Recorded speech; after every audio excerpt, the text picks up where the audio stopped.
మీరు చిన్నతనంలో తరగతి గదిలో అభ్యాసం చేసినది ఏదుందో రేపు పౌరులైన తర్వాత సమాజంలో మీరు అదే చెయ్యడం కొనసాగింపుగా చేస్తారు.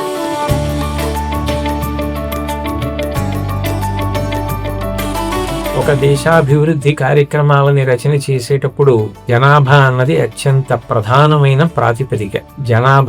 జనాభాలో స్త్రీలు, పురుషులు, నిష్పత్తి, ధనికులు, పేదలు, ఇళ్ళు, ఇంట్లో ఉన్న సౌకర్యాలు వీటన్నింటినీ యథార్థంగా మనం సమర్పించినప్పుడే దేశాభివృద్ధి కొరకు జనుల యొక్క ఆర్థిక స్థితిని మెరుగుపరచడానికి తగిన కార్యక్రమాలు ప్రభుత్వాలు రచన చేసి అమలు చేయడానికి అవకాశం కలుగుతుంది. ఇప్పుడు జరుగుతున్నటువంటి ఈ జనాభా గణన కార్యక్రమంలో మనందరం ఉత్సాహంగా పాల్గొని అత్యంత ప్రధానమైన పౌర కర్తవ్యం కాబట్టి మన సెల్ ఫోన్ లోనే మనం దానికి సంబంధించిన సమాచారం అంతా ఇవ్వడానికి అవకాశం కల్పించారు. అందరూ కూడా ఏ దాపరికం లేకుండా, దీని వలన మనకు వచ్చే నష్టమేం లేదు, దేశాభివృద్ధికి ఇది పనికొస్తుంది. కాబట్టి అందరూ తమకు సంబంధించిన సమాచారాన్ని ఏ దాపరికం లేకుండా అందించినట్లయితే మనం ప్రభుత్వానికి ఎనలేని సహకారం చేసిన వాళ్ళం అవుతాం. మనతో పాటు భవిష్యత్ తరాల అభివృద్ధికి కూడా మనం సోపానాలు నిర్మించిన వాళ్ళం అవుతాం. కాబట్టి అందరూ దీనిలో ఉత్సాహంగా పాల్గొనవలసిందిగా నేను కోరుతున్నాను. ఇవాళ నేను కూడా ఈ కార్యక్రమంలో పాల్గొని నా సమాచారాన్ని సమర్పించాను.